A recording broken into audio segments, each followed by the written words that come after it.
আর আমার নাও থাকতে পারে। দুনিয়া আসার সময় সিরিয়াল মেনটেন হয়, কিন্তু যাবার সময় কোনো সিরিয়াল নেই। বাবা আগে যায় না, ছেলে আগে যায়, দাদা আগে যায় না, নাতি আগে যায়, কেউ জানে না। এজন্য তওবা করার টাইম হলো এখনই, তওবা করার সময় হলো এখনই।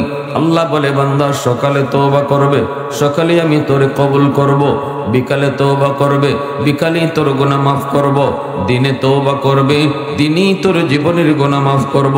রাতে তওবা করবে, রাতেই তোরে মাফ করে দিমু। সুবহানাল্লাহ, জোরে কও।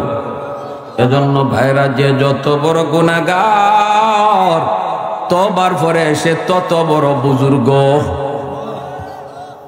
এজন্য হযরত আবু বকর সিদ্দিক রাদিয়াল্লাহু তাআলা আনহু হযরত ওমর ফারুক রাদিয়াল্লাহু তাআলা আনহুকে বলতেছেন, ভাই ওমর, আমি আবু বকরের মন বলে তুমি ওমরের জীবনের নেকি আমার চেয়ে বেশি। হযরত ওমর বলেন, ভাই আবু বকর, এটা আপনি কেমনে বললেন? আপনি বলেন উম্মতের ভিতরে সবচেয়ে সেরা, আপনার সমান কেউ নেই। আমি ওমরের জীবনের নেকি আপনার চেয়ে বেশি হয় কেমনে? এই কথা বলতে হযরত আবু বকর সিদ্দিক বলে, ভাই ওমর, আমি তো বিনা যুক্তি, আমি তো যুক্তিতে শুধু বলি নেই, আমার কথার যুক্তি শুধু আছে তা না, আমার কথার পিছনে আল্লাহর কোরআনের আয়াত দলিল, কোরআনের আয়াত দলিল। এই কোরআনের আয়াত হলো এর পিছনে দলিল। কেমনে? হযরত ওমর বলতেছে, ভাই আবু বকর, আল্লাহ কোরআনের কোন জায়গায় আমি ওমরের নেকির কথা কইল? আমি তো আজও কোথাও পাই নেই। হযরত আবু বকর বলে, ভাই ওমর, আল্লাহ তোমার নাম নিয়ে বলে নেই, আল্লাহ তোমার নাম নিয়ে নেকির কথা বলে নেই, তবে আল্লাহ পাক একটা স্কেল বলে দিয়েছে, একটা মাপ দিয়ে দিছে। এই মাপে যখন মাপ দিলাম, স্কেলে যখন মাপ দিলাম, তখন দেখি তুমি আবু বকর, আমি আবু বকরের চেয়ে তুমি ওমরের জীবনের নেকি বেশি। সাথে সাথে হযরত ওমর বলেন, কোরআনের কোন আয়াত আমলের নেকি একটু করুন? কই, ইল্লা মান তাবা ওয়া আমানা ওয়া আমিলা আমালান সালিহা ফাউলাইকা ইউবাদদিলুল্লাহু সাইয়্যাতিহিম হাসানাত ওয়া কানাল্লাহু গফুরার রহিমা। এই আয়াত হলো স্কেল। আয়াতের ভিতরে আল্লাহ কয়, তওবা করলে পিছনে যে পরিমাণ গুনাহ থাকে পরিমাণ নেকি আল্লাহ বানায়। যদি এই হয় আল্লাহ পাকের কথা, তাহলে ওমর আসো একটু হিসাব মিলাই দুইজনে। ওমর, ইসলাম গ্রহণ করার আগে তোমার জীবনের নেক গুনাহ আমি আবু বকরের সমান না বেশি? একটু কও। হযরত ওমর কয়, আমার গুনাহ বেশি। আপনার চেয়ে ইসলাম গ্রহণের আগে আমার গুনাহ বেশি ছিল। এটা ওমর কয়, মানুষও কয়, আবু বকরও কয়। এইবার আবু বকর সিদ্দিক কয়, এখন ইসলাম গ্রহণ করার পর তওবা করার কারণে আল্লাহ যদি তার পিছনের গুনাহ, সব গুনারে আল্লাহ নেকি বানায়, তাহলে তোমার সব গুনাহ যদি আল্লাহ এখন নেকি বানায় দেয়, গুনাহ যেমন আমার চেয়ে বেশি ছিল, এখন নেকিও তো বেশি হয়ে গেছে। আরেকটু জোরে কও না সুবহানাল্লাহ। উলফত মে তেরি ওয়াইসিনে দান কো তোরা, अबू बकर उमर नक्श कदम तेरा न छोड़ा, शाक नबी वाके असरार मदीना, सुल्तान का सुल्तान है सुल्तान मदीना, सरकार का सरकार है सरकार मदीना, गुलजार का गुलजार है गुलजार मदीना। मोहब्बतेर आवाज এখন আল্লাহু আকবার। এ ভাই আবু বকর, কোরআনের আয়াত দিয়া দলিল পেশ করেছো। আল্লাহর কোরআনের আয়াতের সামনে আমার কোনো যুক্তি চলবে না, তর্ক চলবে না। কারণ মুসলমান ততক্ষণই তর্ক করবে যতক্ষণ আল্লাহ রসুলের কথা পায় না। যখনই আল্লাহ এবং রসুলের কথা আমার সামনে আসবে, আমার যুক্তি বাতিল, আমার তর্ক বাতিল, আমার পণ্ডিতি বাতিল, আমার বুদ্ধি বাতিল। আমার যুক্তি ততক্ষণ যতক্ষণ আল্লাহ রসুলের কথা পাই না। যখনই আমি রসুলের কথা পাবো, যখনই আমি আল্লাহর কথা পাবো, তখনই আমার যুক্তি বাতিল, আমার পণ্ডিতি বাতিল। এর নাম হলো মুসলমান। আমার মতামত নয়, নবীর মতামত, এর নাম উম্মত। আমার সাথে সবাই বলেন, আমার মতে মত নয়। সবাই সবাই আমার মতে মত নয়, নবীর মতে মত। এর নাম উম্মত। হযরত উমর বলে, ভাই আবু বকর, এখন আমার কোন যুক্তি চলবে না, তর্ক চলবে না। আল্লাহর কোরআনে আয়াত সামনে নিয়ে আসছো, অতএব আমার কোনো তর্ক নাই, যুক্তি নাই, আমার কোনো পণ্ডিতিও নাই। তবে আসো আমরা দুইজন একটা কাম করি, নেকি যদি আমি ওমরের জীবনের বেশি হয়, তাহলে আমি ওমর আমার জীবনের সব নেকি তোমাকে দিয়ে দিমু, আমি তোমার জীবনের সব নেকি আমারে দিবাইনি। সুবহানাল্লাহ কইতেন না? কইতাম না, বেশি কথা কইতাম না, আমার কম আপনার বেশি, এত কথা আর কইতাম না। কারণ কোরআন সামনে আইছে, কোরআনের আয়াত সামনে চলে আসছে, এখন আর কোনো কথা নাই। তবে আমার জীবনের সব নেকি আপনি লয়ে দেন গা, আমার যখন বেশি আছে নেকি, তে বেশিটা আপনারে দিয়ে দিই, আপনি কমটা আমারে দিয়া দেন। আবু বকর সিদ্দিক নীরব। হযরত ওমর বলে, না না ভাই আবু বকর, আপনার জীবনের সব নেকি লাগবে না, আপনার জীবনের সব নেকি লাগবে না, আমাকে শুধু এক রাতের নেকি দিবেন। আপনি আবু বকরের জীবনের এক রাতের নেকি যদি আমাকে দেন, আমি উমর আমার জীবনের গোটা জীবনের নেকি দিয়া দিমু। সিদ্দিক বলে, ভাই উমর, কোন রাতের কথা তুমি বলতে চাও? সাথে সাথে উমরের চোখ দিয়ে দর দর করে পানি পড়ে। উমর কান্দের কই, ভাই আবু বকর, যেই রাতে আমার নবীকে নিয়ে তুমি মক্কা থেকে মদিনায় হিজরত করেছো, ওই রাতের নেকিটা যদি আমাকে দাও, আমি উমর গোটা জিন্দিগির নেকি তোমাকে দিয়া দিমু। কোন রাত? যেই রাতে হিজরত করেছো, যেই রাতে আমার নবীর সাথে হিজরত করেছো, আমার নবী তার ঘর থেকে বের হয়ে তোমার দরবারে হাজির হয়েছেন, তোমার দরজার সামনে হাজির হয়েছেন। গভীর রাত, গভীর রাত, সমস্ত মানব দানব ঘুমায় আছে, পাক পাকালি ঘুমায় আছে, মানব দানব সব ঘুমায় আছে। এত গভীর রাতে তোমার দরজার সামনে দু জাহানের বাদশা হাজির হয়েছেন। আস্তে করে নবী ডাক দিয়েছেন, আবু বকর, যেন কেউ ডাকটা না শোনে, আস্তে করে ডাক দিয়েছেন। নবী মনে মনে ভাবছেন কয়েকটা ডাক তো লাগবই, কিন্তু একটা ডাক আস্তে করে দেওয়ার লগে লগে তুমি দরজা খুলে দিয়েছো। নবীজি ভিতরে ঢুকে বলতেছে, আবু বকর, এত তাড়াতাড়ি কেমন করে তুমি দরজা খুলছো?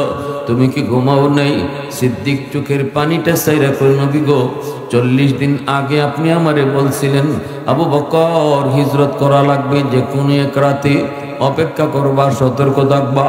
ওগো নবীজি, ওই দিন থেকে আমি আবু বকর কোনো রাতে ঘুমাই না, বিছানায় পিঠ লাগাই না, সারাটা রাত আমি দরজার পাশে দাঁড়ায় দাঁড়ায় আপনার অপেক্ষা করি, কখন জানি আপনি দরজার সামনে এসে আমারে ডাক দেন, আর দরজা খুলতে যদি দেরি হয় আপনার কষ্ট হবে, এজন্য দাঁড়ায় দাঁড়ায় রাত কাটায় দিছি। একদিন দুই দিন নয়, 40 রাত। আল্লাহু আকবার, জোরে কও, 40টা রাত আমি আবু বকর ঘুমাই না, দরজার পাশে দাঁড়ায় দাঁড়ায় আমি আপনার অপেক্ষা করে রাত কাটায় দিছি। আবু বকর, ভাই আবু বকর, ওই রাতের কথা আমি উমর বলতেছি, ওই রাতের নেকিটা আমারে দিবানি, আমি উমর জীবনের গোটা নেকি তোমারে দিয়ে দিমু।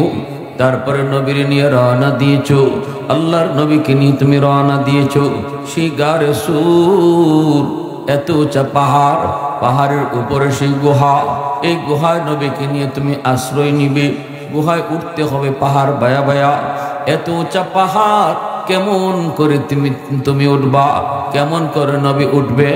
অথচ সেই পাহাড়ের নিচে যাওয়া তুমি নবীকে বলতেছ, নবী গো, আপনি পাহাড় বায়া উঠতে আপনার কষ্ট হবে গো নবী, আপনি আমার পিঠে উঠেন, আমি আপনার পিঠে লইয়া পাহাড় বায়া বায়া উঠবো।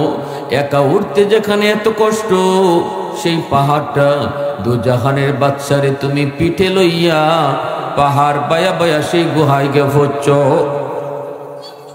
আজকে সৌদির বাদশা সেই গুহায় যাওয়ার জন্য রাস্তা করে দিয়েছে, হাজিরা যায়, জিয়ারা করে, গাড়ে সুর দেখায়, গাড়ে হেরা দেখায়।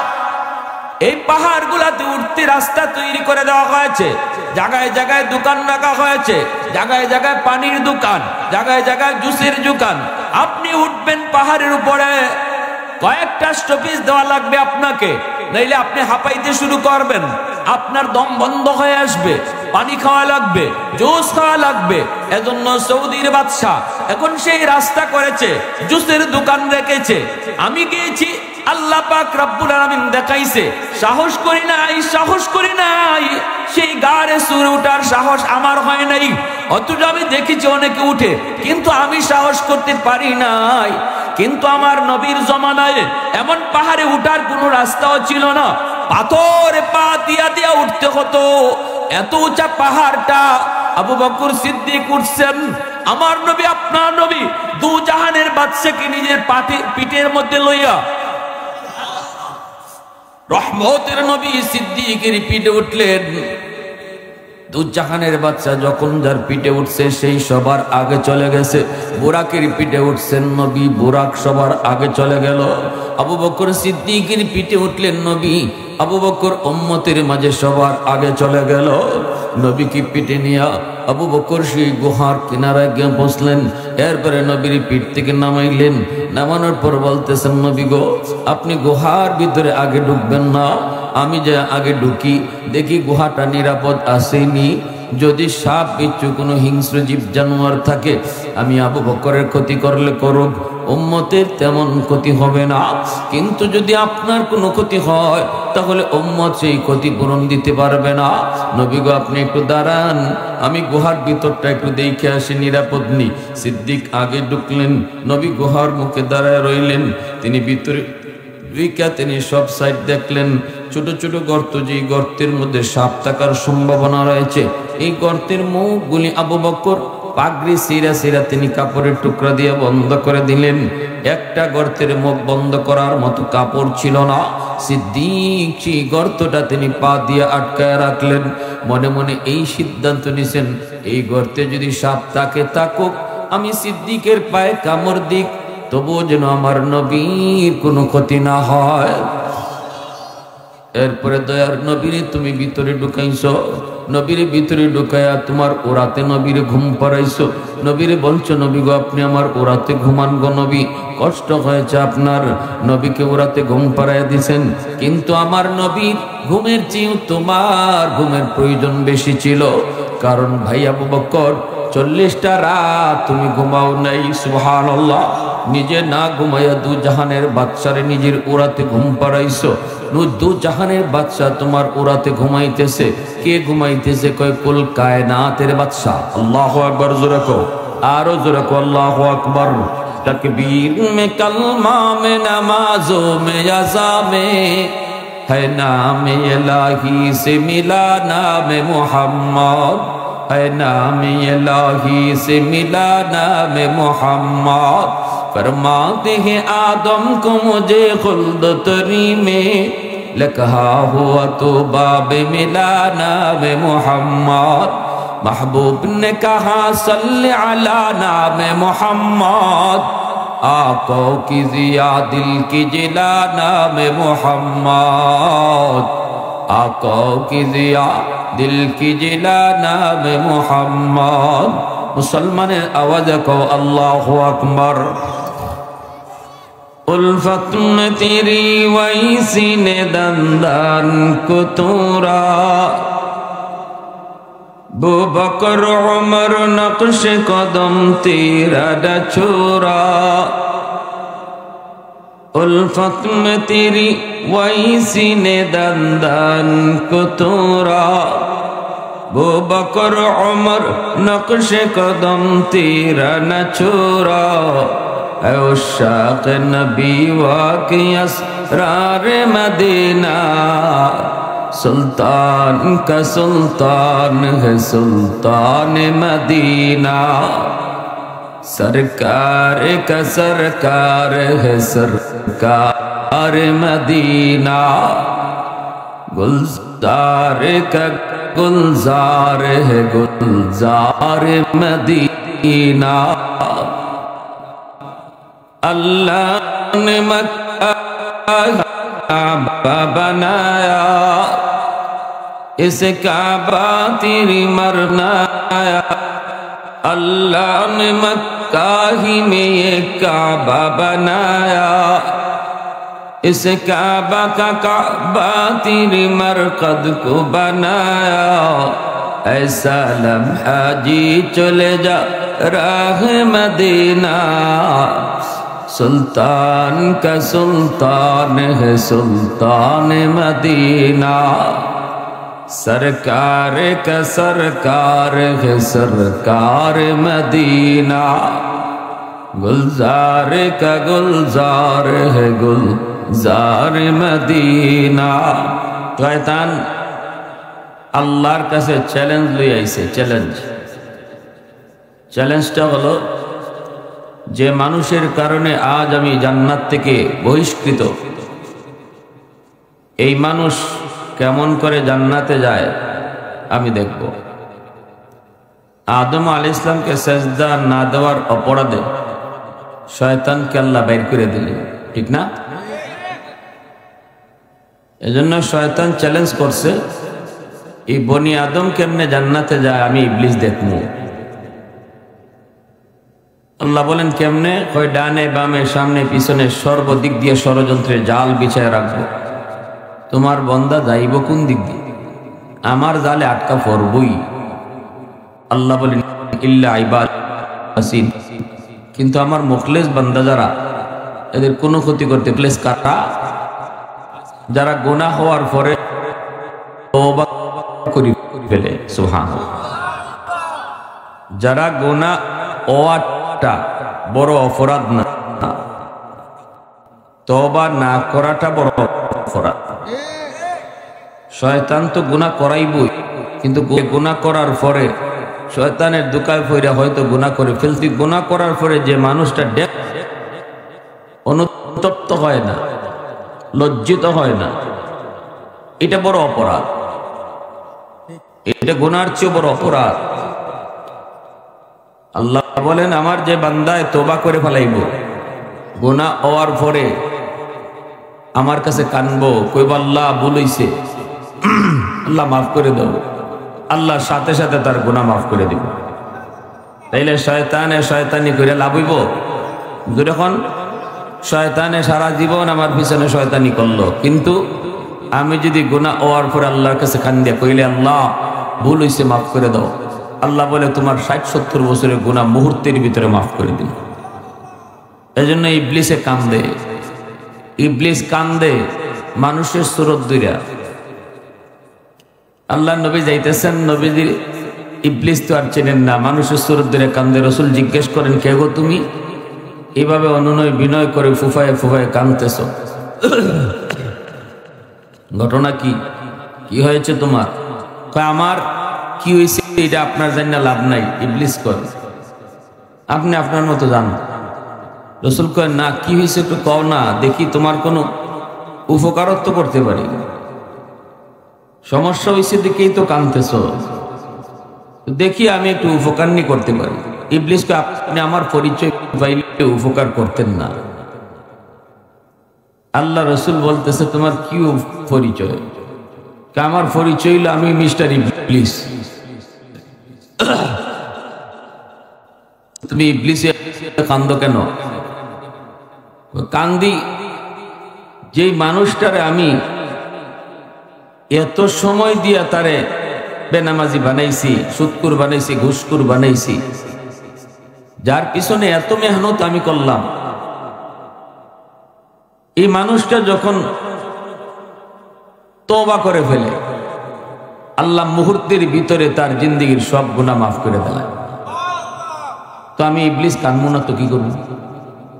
আমি তার পিছনে যে 10 বছর 20 বছর 40 বছর সময় দিলাম, আমারই সময় গেল কই এক মুহূর্তে শেষ, ঠিক না? নি শয়তানি এত সময় যে দিল, এটার কোনো দাম আছে? আল্লাহ তওবা করার লগে লগে সাথে সাথে আল্লাহ মাফ করে দিয়া দিছে। তো শয়তানের 40 বছর পুরাটা ডাস্টবিনে। এই জন্য ইবলিস কয় আমি যে এত সময় দেই, আমার কি সময়ের দাম নাই? আমার কি সময়ের দাম নাই? আমি এত সময় লাগাই একটা মানুষের পিছে, আর এই মানুষটা তওবা কইরা গুনাহ মাফ লইয়া লয়, এজন্য আমি দুঃখে কাঁদতেছি। আল্লাহ রসুল নবীজি মুসকে হাসি দিলেন। নবী হাসি দিয়ে কইতে, তো এটা আলহামদুলিল্লাহ আমার জন্য খুশ খবর। ইবলিসকে আমি আগেই কইছিলাম আপনি জেনে লাভ নেই। তখন ইবলিস কয়, আমিও সিস্টেম পাল্টাইছি, আমি এখন থেকে মানুষের গুনাহ করাবো, কিন্তু গুনাহ মনে করাইয়া না, তারে গুনাহ করাইমো আমি নেকির কাজ মনে করাইয়া। সে যে গুনাহ করতেছে এটা বুঝতেই দিব না, সে মনে করবো বহুত বড় নেকির কাম করতেছে। যদি একটা মানুষ গুনারে গুনাই মনে না করে, তখন তো আর তওবার কোনো প্রশ্নই উঠে না। তওবা তো করবে তখন যখন বুঝবে, আরে আমি বহুত বড় গুনাহ করে ফেলছি, আল্লাহ তুমি মাফ করো। কিন্তু সে যদি মনে করে কের গুনাহ, আমি তো বহুত বড় নেকির কাম করলাম, তো আবার গুনাহ করতে গিয়ে তওবা কেন করবো? এজন্য ইবলিসকে আমি সিস্টেম পাল্টে গুনাহ করাবো, যাতে জীবনও তার তওবার চিন্তা না আসে। বাচ্চারা যেন কথা না বলে, বাচ্চারা যেন কথা না বলে। ওইদিকে বাচ্চাগুলো দৌড়াদৌড়ি করে, একজন ভলেন্টিয়ার এদেরকে একটু সাইড করো, পরিবেশটা সুন্দর করো। কেমনে সিস্টেমটা? কেমন ভাবে গুনাহ করাবো যেন গুনাহ বুঝতে না পারে। যেমন কোনো মাজারে নিব, কোনো দয়াল বাবা, কিবলা বাবা, খাজা বাবা, জটাশা, ল্যাংটাশা, এরকম কোন দয়াল বাবার দরবারে নিয়ে মারিফতের গান গাওয়াইয়া গাঞ্জা খাওয়াইব। মারিফতের গান গাওয়াইয়া যদি গাঞ্জা খাওয়ায়, হ্যাঁ তো এটারে বহুত বড় নফল বন্দেগী মনে করে, ঠিক না নি? তো হ্যাঁ যদি মনে করে গাঞ্জা খাই না আমি নফল নামাজ পড়ি, তাহলে কি হ্যাঁ জীবনে তওবা নসিব হইব? তওবা কেন করতো? এ তো গুনাই করছে না, হ্যাঁ তওবা করতো কেন? হে গাঞ্জা খাইছে না, তো হ্যাঁ মারিফতের আমল করছে। কেন আমল করছে? এ তো মনে করে মারিফতের আমল করছে। আমরা মৌলবীরা যদি কিছু কয়, মৌলবীরা আছে শরীয়ত লইয়া, আমরা আছি মারিফত লইয়া। কোথায় গাঞ্জা খাওয়ার কথা কোরআন আছে? কয়টা? মৌলবীরা পড়ছে 30 পারা কোরআন, আর আমরা পড়ছি 90 পারা কোরআন। হেরার কোরআন বলে 90 পারা। তো গাঞ্জার কথা কোরআন আছে, 30 পারার পরে আছে, এটা মৌলবীরা জানুই না। বুঝছিনি? আমরা ওয়াজ শেষ নি ডাইনি, এরা সামনে আমরা ওয়াজ চলেই না, ওয়াদের আমরা শিখায়। এই জন্য ইবলিস কয়, আমি এইভাবেই করাই, এইভাবেই গুনাহ করাই। আর মৌলবীরার কাছ থেকে সাধারণ মানুষকে দূরে রাখবো, কারণ আলেমুল আমার কাছে যদি মানুষ যায় তাহলে বুঝি লইব এই যে গুনাহ করতেছে। আলিমরা এটা জানে, তো আলিমরা কয়ে দিয়ে দিব, বেটা তুই যেটারে নেকি মনে করো, এটা নেকি না, এটা গুনাহ। এজন্য সাধারণ মানুষের অন্তরে আলিমদের প্রতি আমি একটা বিদ্বেষ ছড়াই দিব। আর এজন্য দুনিয়া আমি নিজে কাম করতাম না, আমার কিছু প্রতিনিধি বানাই। এরা সাধারণ মানুষকে আলিমদের থেকে দূরে সরাইব। যেমন সাদিয়ানি, কাদিয়ানি, ঠিক কিনা? দূরে কর। তবলিগের মাঝে যখন একটা গ্রুপ বেরিয়েছে সাদিয়ানি, এরাও মিশন হইল যে আলিম উলামা লাগতো না, ঠিক না নি? আলিম লাগতো না, তবলিগের কাম করতে আবার আলিম লাগতো কে? কাদিয়ানীদের মিশনও একটাই, ইসলাম মানমু তো মৌলবী লাগবো কেন? আহলে হাদিসের মিশনও একটাই, ইসলাম মানমু, কোরআন আছে, হাদিস আছে, মৌলবী লাগবে কেন? এটা শয়তানের মিশন। শয়তান চিন্তা করে মানুষকে যদি আলিমদের থেকে দূরে সরাইতাম না পারি, তাহলে আমি ইবলিসের মিশন কাজ হইত না। আমি ইবলিসের মিশনটা আলিমদের কাছে গেলে ধরা পড়ি দেব। অতএব সাধারণ মানুষকে আলিমদের থেকে ডিভাইড করো, ভাগ করো। এটা হলো শয়তানের 1 নম্বর মিশন। রাসূল বলেছেন, আলাইকুম বিমুজালাসাতিল উলামা ওয়া ইসতিমাই কালামিল হুকামা ফাইন্নাল্লাহ তাআলা ইউহয়িল কলবাল মাইয়িতা বিনূরিল হিকমা কামা ইউহয়িল আরদাল মাইয়িতা বিওয়াবিলিল মাতার। রাসূল বলেন, ফিতনার জমানায় সাবধান, আমার উম্মতের আলেমদের সাথে মিলেমিশে চলল, নাইলে ঈমান ডাকাতি হয়ে যাব। ঈমান ডাকাতি হয়ে যাব যদি আলেমদের সাথে সম্পর্ক না থাকে। কারণ ঈমানের ডাকাত তোমার পিছনে লম্বা জুব্বা পরে ঘুরবো, লম্বা ফাগরি পরে তোমার পিছে ঈমানের ডাকাত ঘুরবো। এই ঈমানের ডাকাতের কাছ থেকে ঈমান বাঁচাইতে হলে আলেমদের সম্পর্ক ছাড়া পারতা না। তুমি মনে করবা উনি তো যে সুরত আর যে লেবাস আর যে সুন্দর কথা কয়, শুধু বড় ফিসার আব্দুল কাদের জিলানি মনে আবার দুনিয়াতে আইছে, এরম মনে করে তুমি তার বক্তব্যা, অথচ আলেমরা জানে সে ইসলামের পক্ষের না, বরং ইসলামের দুশ্মন, ঠিক কিনা? এজন্য আমার ভাইরা বন্ধুরা, যুবক, তওবার এত বড় পাওয়ার। গুনাহ হয়ে যাওয়াটা বড় অপরাধ নয়, গুনাহ করার পর তওবা না করা বড় অপরাধ। গুনাহ হওয়ার পর যদি কারো অন্তরের ভিতরে পেরেশানি সৃষ্টি না হয়, অনুতপ্ত না হয়, অনুশোচনা তার জন্ম না হয়, তাহলে নবীজি বলেন তার ঈমান নাই, ঈমান নাই, ঈমান নাই। সাহাবী প্রশ্ন করেন, মাল ঈমান ইয়া রাসূলুল্লাহ? নবীজি বলেন, ইদা সাররাতকা হাসানাতুকা ওয়া ইদা সাআতকা সাইয়্যাতুকা ফান্তা মুমিন। নবীকে প্রশ্ন করা হয়, নবী গো, ঈমান কাকে বলে? নবীজি বলেন, ভালো কাজ করলে, নেক কাম করলে যদি কারো অন্তরে ভালো লাগে, আর গুনাহ হয়ে গেলে যদি অন্তরের ভিতরে অশান্তি লাগে, বুঝবা তার ঈমান আছে, তার ঈমান আছে, ঈমান আছে। আর যদি গুনাহ হয়ে যাওয়ার পর অন্তরের ভিতরে কোনো পেরেশানি জাগ্রত না হয়, বরং তার অন্তরে আরো খুশি লাগে, গুনাহ করছে এরপরও সে খুশি, তাহলে নবী কয়ে বোঝা গেল ঈমান নাই। এটা হলো ঈমানের স্কেল, ঈমানের স্কেল, ঈমান মাপার স্কেল নবী বলে দিয়েছেন। এইবার যুবক, তুমি নিজের ঈমানটারে মাপো, ঈমান আসেনি না নাই? গুনাহ করার পর, গুনাহ হয়ে যাওয়ার পর অন্তরের ভিতরে পেরেশানি আসেনি না নাই? ফজরের নামাজটা তোমার কাজা হয়েছে, দেখো অন্তরের ভিতরে পেরেশানি লাগে কিনা, দেখো পেরেশানি লাগে কিনা। কোনো এক কারণে পেরেশানিতে পইরা, ঝামেলায় পইরা যদি তোমার নামাজ কাজা হয়ে যায়, এরপরে যদি অন্তরের মধ্যে একটা অশান্তি লাগে, হায় রে আমার নামাজটা কাজা হয়ে গেল, রসুল বলে এই পেরেশানিটাই আলামত হলো তোমার ঈমান আছে। ভাইরা বন্ধুরা, আল্লাহ পাক বলে, ইল্লা মান তাবা ওয়া আমানা ওয়া আমিলা আমালান সালিহা ফাউলাইকা ইউবাদদিলুল্লাহু সাইয়্যাতিহিম হাসানাত ওয়া কানাল্লাহু গফুরার রহিমা।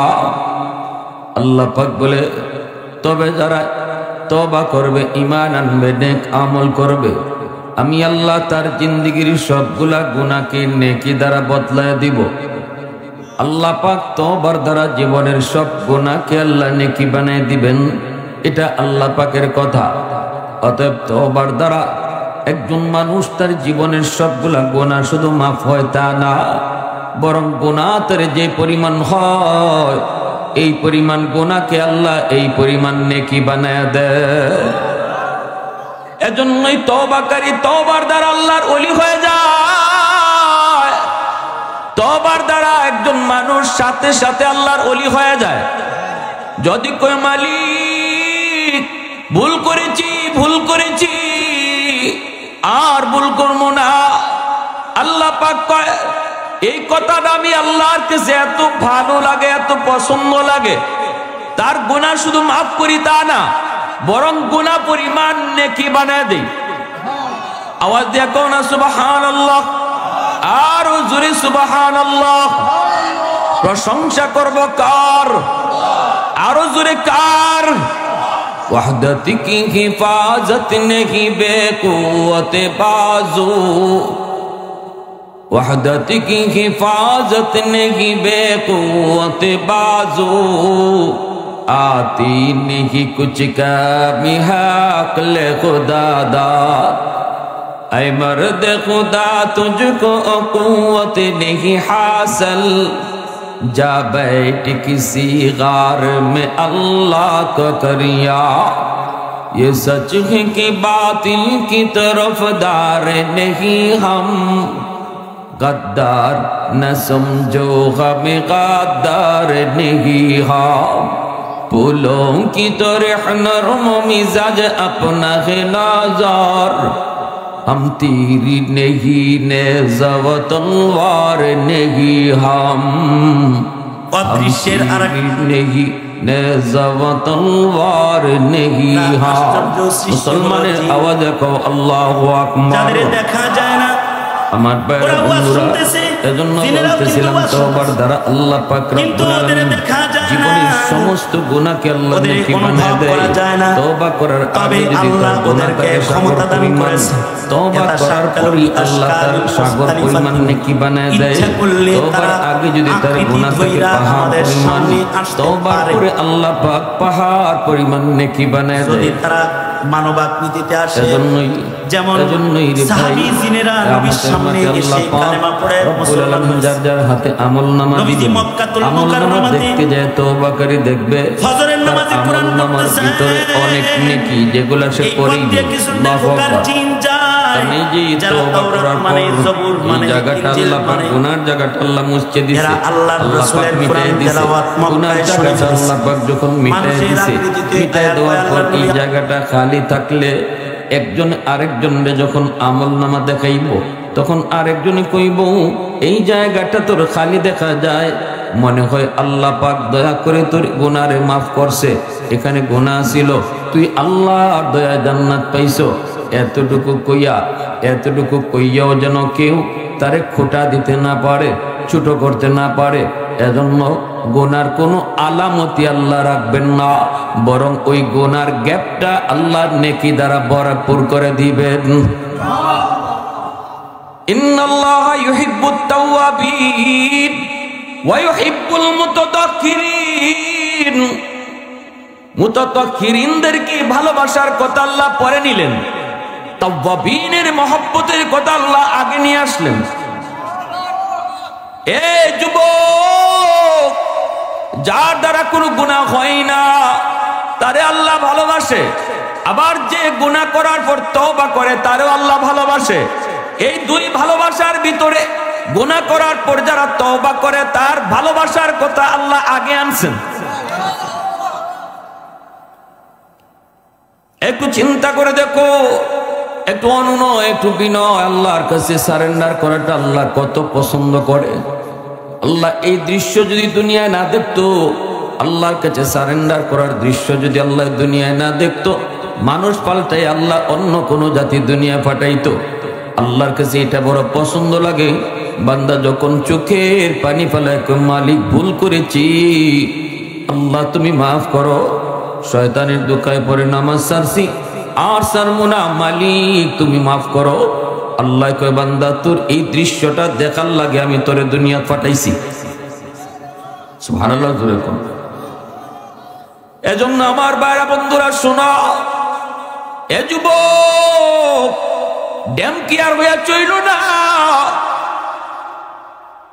বেপরোয়া হইয়া চইল না কত যুবক যৌবনে কবরে চলে গেল ডানে তাকাইলে দেখবা তোমার খেলার সাথী কবরে শুয়ে আছে বামে তাকাইলে দেখবা তোমার লেখাপড়ার সাথী কবরে চলে গেছে সমবয়সের কত যুবক যৌবনে কবরে চলে গেল অতএব আমার টাইম কম বুড়া হইমু তারপরে তওবা করমু এই সুযোগ তোমার আমার নাও থাকতে পারে দুনিয়া আসার সময় সিরিয়াল মেনটেন হয় কিন্তু যাবার সময় কোনো সিরিয়াল নেই বাবা আগে যায় না ছেলে আগে যায় দাদা আগে যায় না নাতি আগে যায় কেউ জানে না এজন্য তওবা করার টাইম হলো এখনই তওবা করার সময় হলো এখনই আল্লাহ বলে বান্দা সকালে তওবা করবে সকালে আমি তোরে কবুল করব বিকালে তওবা করবে বিকালেই তোর গুনাহ মাফ করব দিনে তওবা করবে দিনই তোর জীবনের গুনাহ মাফ করব রাতে তওবা করবে রাতেই তোরে মাফ করে দিমু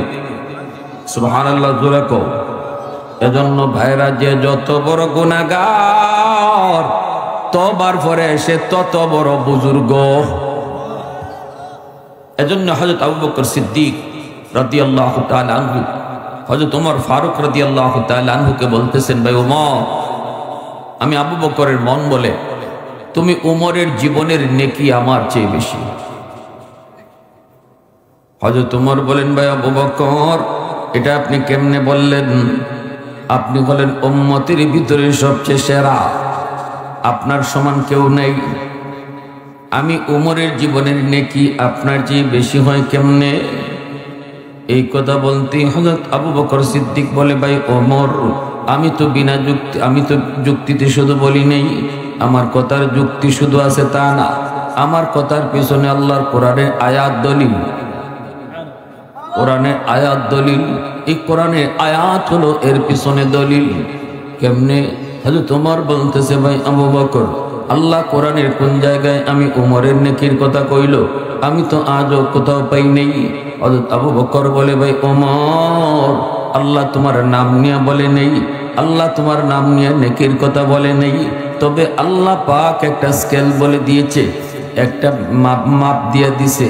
এই মাপে যখন মাপ দিলাম, স্কেলে যখন মাপ দিলাম, তখন দেখি তুমি আমি আবু বকরের চেয়ে তুমি ওমরের জীবনের নেকি বেশি। সাথে সাথে হযরত ওমর বলেন, কোরআনের কোন আয়াত আমলের নেকি একটু কর?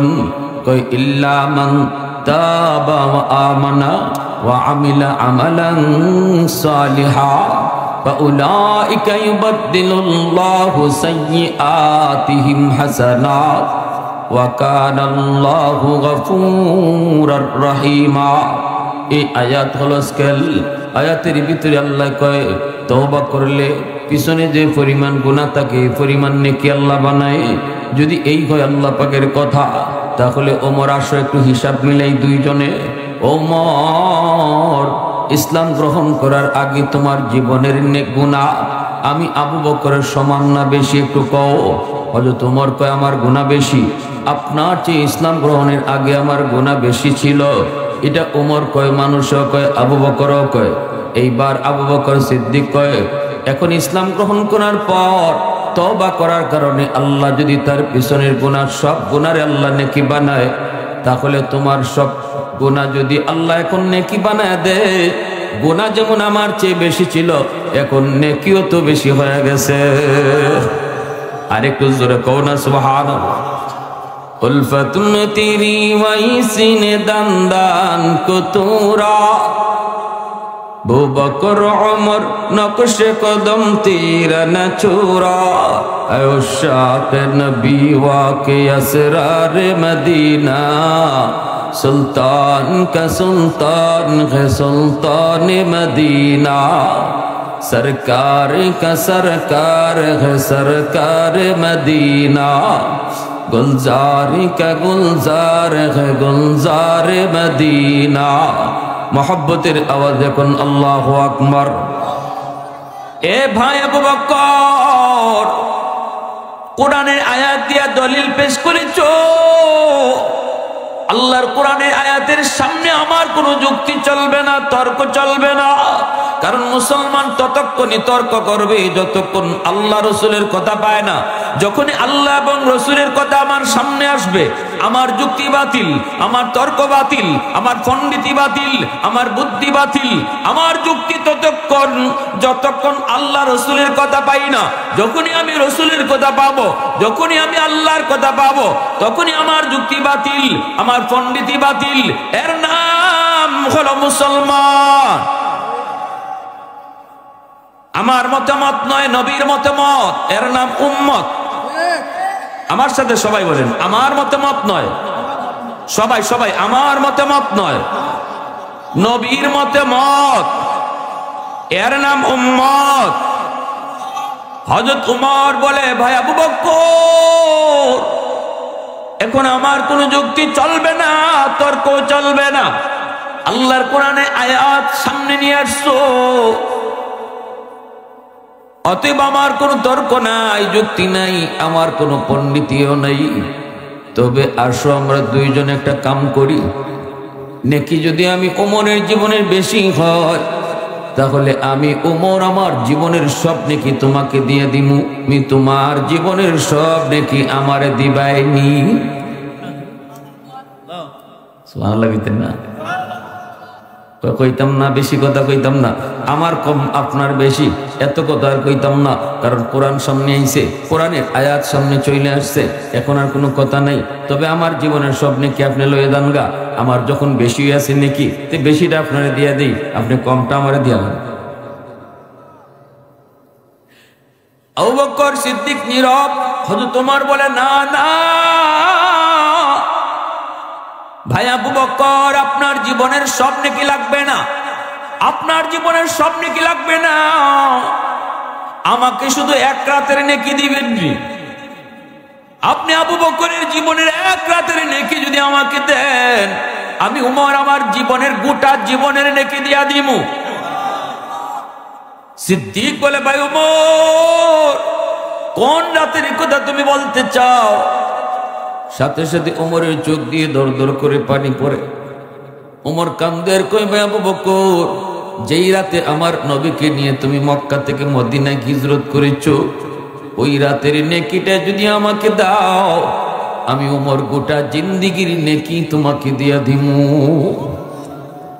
কোন রাত? যেই রাতে হিজরত করেছো, যেই রাতে আমার নবীর সাথে হিজরত করেছো, আমার নবী তার ঘর থেকে বের হয়ে তোমার দরবারে হাজির হয়েছেন, তোমার দরজার সামনে হাজির হয়েছেন।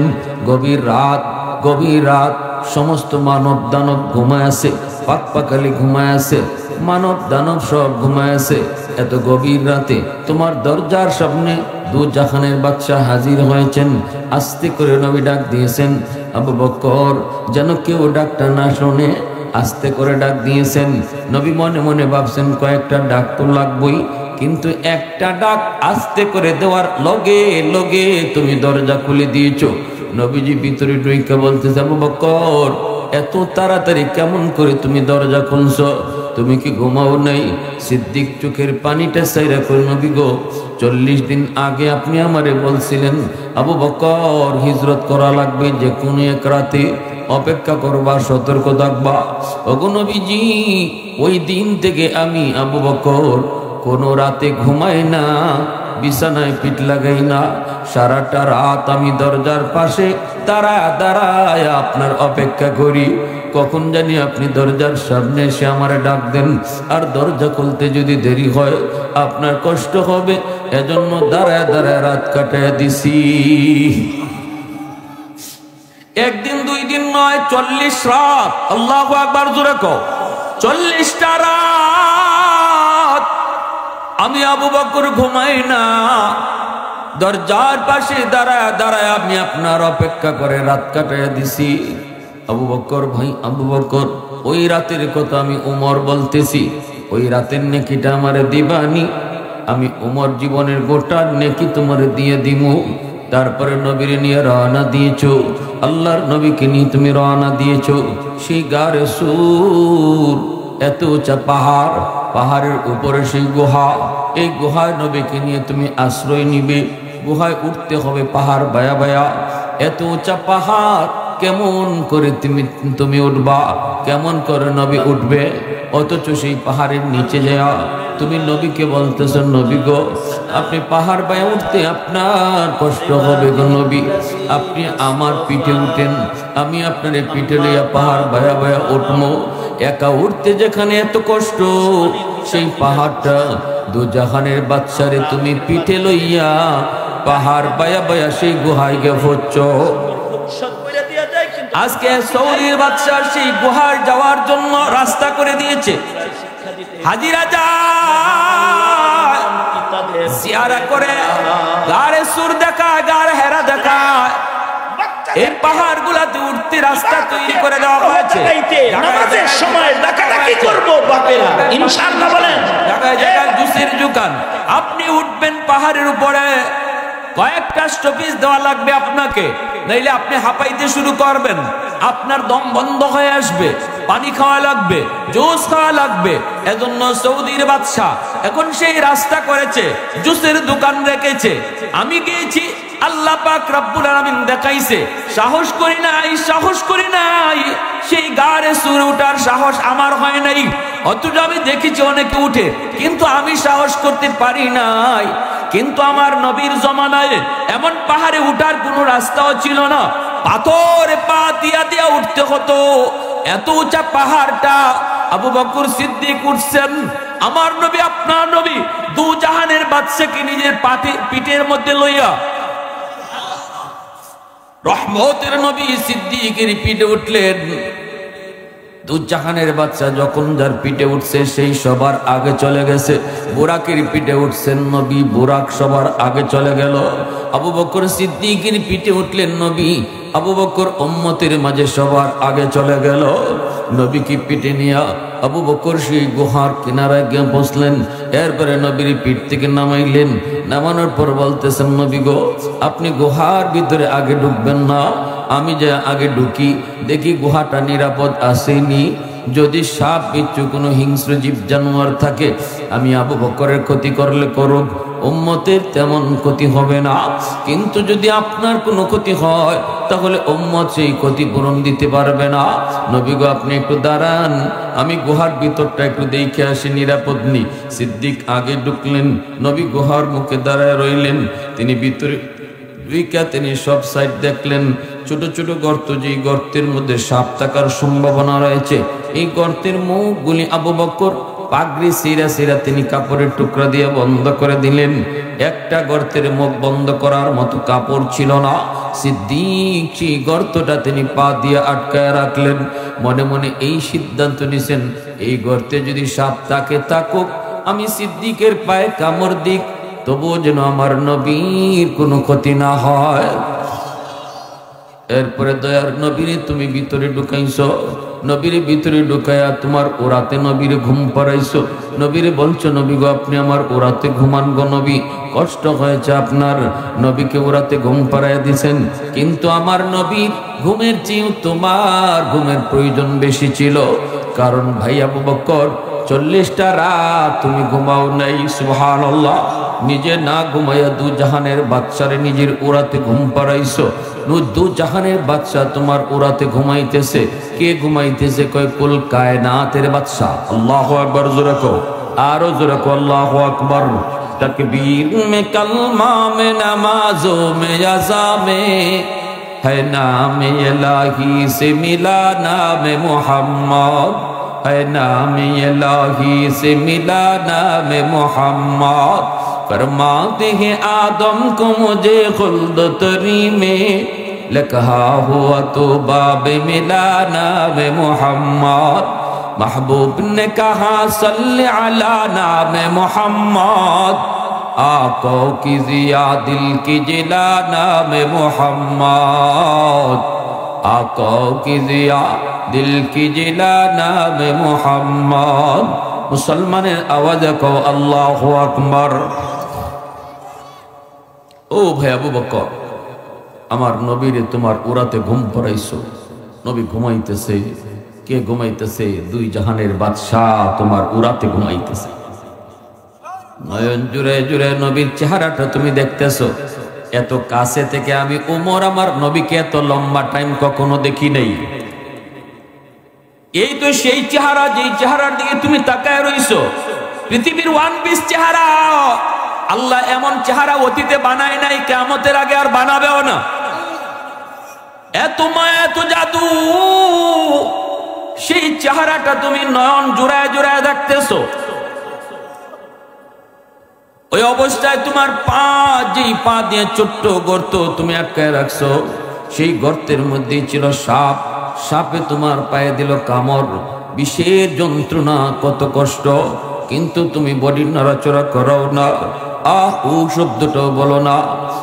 সাপের বিষের কামড় যে খাইছে সে জানে সাপের বিষের যন্ত্রণা কত। কিন্তু তুমি নিজে একটু নড়ো না, বডিটা নাড়াও না, বডিটা চড়াও না, আহ শব্দ বললে না, উহটাও বললে না। কারণ আমার নবীর ঘুম ভেঙ্গে যাবে। বডি নাড়াচড়া করলে না। এত যন্ত্রণা তুমি দাঁতে দাঁতে কামড় দিয়ে হজম করেছো। আমরা মশার কামড় সইতে পারি না, অথচ আবু বকর বিষাক্ত সাপের কামড় সহ্য করেছেন। শুধুমাত্র আমার নবীর ঘুম ভেঙ্গে যাবে এজন্য। সুবহানাল্লাহ। জোরে বল, আরেকটু জোরে কও না সুবহানাল্লাহ। ও ভাই আবু বকর, সেদিন তুমি বডি নড়াচড়া করো নাই, আহ ও শব্দ বলো নাই, কারণ নবীর ঘুম ভেঙ্গে যাবে, ঘুম ভেঙ্গে যাবে। এক ফোঁটা চোখের পানি আমার নবীর গাল মোবারকে পড়ে গেল, নবীজির ঘুম ভেঙ্গে গেল। আল্লাহর নবী ঘুম থেকে জায়গা বলতেছে, আবু বকর কান্দো কেন?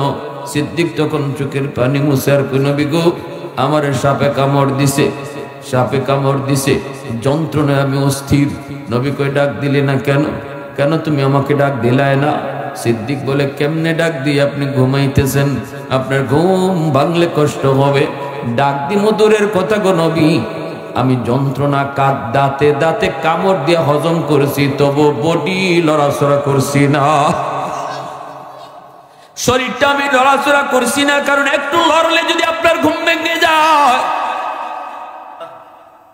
হযরত আলী রাদিয়াল্লাহু কি পরিমাণ আশিক রাসূল, কত বড় আশিক রাসূল ছিলেন। আরে আমরা তো মুখে খালি আশিক রাসূল, নবীজির সত্যিকারের আশিক রাসূল ছিলেন সাহাবায়ে কেরাম রাদিয়াল্লাহু তাআলা। আলী রাদিয়াল্লাহু তাআলা উরাতো নবীজি একবার ঘুমাইতেছেন তাবুক যুদ্ধ থেকে ফিরার পথে। নবী বলতেছেন আলী আমি একটু বিশ্রাম নিব, কিন্তু তোমরা উরাতে ঘুমাই। নবীজি আলীর উরাতে ঘুমাইছেন। আলী রাদিয়াল্লাহু তাআলা ভাবছেন যে আমার নামাজটা বাকি রয়েছে, আসরের কেমনে করি নবী গো আমি আমার নামাজটা বাকি, নামাজটা পড়ি নাই। রাসূল ঘুমাইতে চাইছেন। আচ্ছা ঘুমাইলেও কি আর বেশ ঘুমাইবা, আরাম নিবেন, এরপরে তো উঠি দিবেন, তারপরে না হয় নামাজটা পড়ে নিব। কিছু কর নাই, রাসূল তার উরাতে ঘুমাই গেছে। সৃষ্টির কসম করে করে কথা বলেছেন। এখন আর নবী উঠেন না। কেন কসম করেছেন? আলী পড়ছেন টেনশনে, কসমের মাধ্যমে আসরের নামাজ কাজা হয়ে গেছে, সূর্য লাল হয়ে গেছে। মানুষ গায়রুল্লাহর কসম করবে। হযরত আলী চিন্তায় পড়ে গেলেন, এখন আমি কি করব? আমার কি নামাজ কাজা হয়ে যাবে নাকি নবীর ঘুম ভাঙাবো? কি করব? যদি নামাজ কাজা হইতে না দেই তাহলে নবীকে ডাক দিয়ে ঘুম ভাঙাইতে হবে। এমনি আলীর মন কয় না রে আলী, না নামাজ কাজা হয়ে যায় যাক, তবু দুজাহানের বাদশার ঘুম ভাঙাবি না। আলী মনে মনে সিদ্ধান্ত নিয়েছেন, না আমি নামাজ কাজা করব, তবু আমার নবীর ঘুম ভাঙাবো না। এই অবস্থায় আসরের নামাজ কাজা হয়ে গেল, সূর্য ডুবে গেল। এইবার নবীজির ঘুম ভাঙলো। নবীজি ঘুম থেকে ওইটা দেখেন আলীর চেহারাটা একদম বিমর্ষ, চেহারার মধ্যে অনেক পেরেশানির আলামত। আগেই বলছিলাম গুনাহ যদি হয়ে যায় কখনো, যদি আপনার ভিতরে পেরেশানি লাগে তাহলে বুঝবা ঈমান আছে। নামাজ কাজা হয়ে গেছে, স্বাভাবিকভাবে একজন আশিক, স্বাভাবিকভাবে একজন মুমিন মুসলমান, স্বাভাবিকভাবে একজন নামাজ পাগল মানুষের অন্তরে পেরেশানি আসবে। হায় আমি নামাজটা পড়তে পারি নাই, আমার নামাজটা কাজা হয়ে গেল। আলীর চেহারার মধ্যে কত বড় পেরেশানি আসবেই তো, কারণ আলী তো নামাজ পড়লে নামাজে না বরং আল্লাহর সাথে কথা কইতেন। আলী নামাজ পড়লে পরে দুনিয়া তাকেন না। এজন্যই পায়ের মধ্যে যখন তীর লাগলো কেউ ধরতে পারে না, কেউ তীর খুলতে পারে না। আলী বলে নবী গো আমি একটু নামাজে দাঁড়াই, এরপরে তীরটা খুললেন। সেই আলী নামাজে দাঁড়াইলেন, সেই তীর নামাজ পড়া অবস্থায় টেনে টেনে টেনে খোলা হলো, ফিনকি দিয়ে রক্ত বের হলো। যেই তীর ধরা যাইতো না আলী চিৎকার দিয়ে উঠতেন যন্ত্রণায়, সেই তীর নামাজ পড়া অবস্থায় টান্যা গোশত সহ সিরা বাইর করা হলো। এরপরে আলী সালাম ফিরায় কয় নবী গো এই নামাজের ভিতরে তীরটা খুললেন না কেন? সুবহানাল্লাহ আওয়াজ দিয়ে এখন আরো জোরে আল্লাহু আকবার। हैदर तेरा नाम से इस्लाम रहेगा,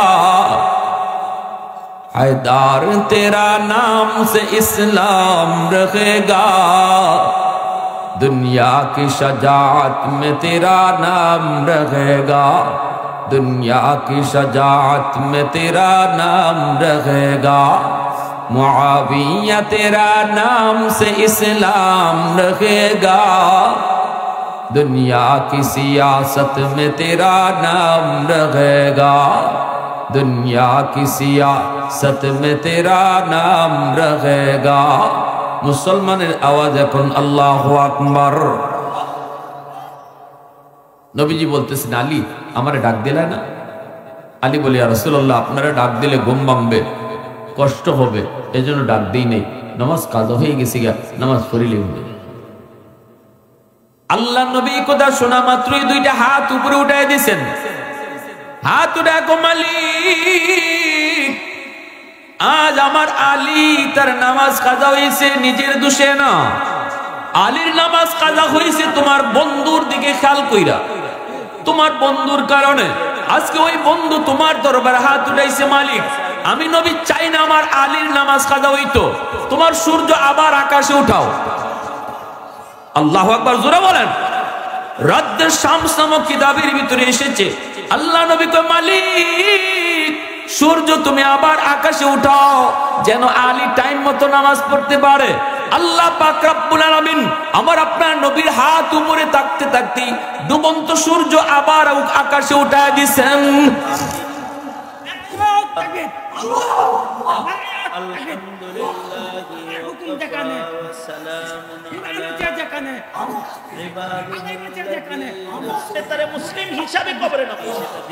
এজন্য আমার ভাইরা বন্ধুরা, আশিক রাসূল সাহাবায়ে কেরাম, হযরত আবু বকর সিদ্দিক বলতেছে, না গো নবী না, আপনার ঘুম ভাঙবে এজন্য আমি আপনারে ডাক দেই নাই, বিষাক্ত সাপের কামড় সহ্য করেছি, বডি নড়াচড়া করি নাই, কারণ আপনার ঘুম ভাঙলে আপনার কষ্ট হবে। রহমতের নবী সাথে সাথে আবার আল্লাহর কাছে আবদার করলেন, মালিক আমার আবু বকর সাপের কামড় খাইছে নিজের দোষে না, তোমার বন্ধুর কারণে, অতএব এই সাপের বিষ এখন পানি করবো কেমনে জানি না, আল্লাহ আমি আমার লব লাগাইমু, এই লবটারে তুমি হাই অ্যান্টিবায়োটিক বানায় দিবা। নবীজি তার লব মোবারক আঙ্গুলের মধ্যে নিয়া কাটা জায়গার মধ্যে নবী লাগায় দিলেন, সাথে সাথে আল্লাহ পাক বিষাক্ত সাপের বিষটারে আল্লাহ পানি করে দিলেন। সুবহানাল্লাহ।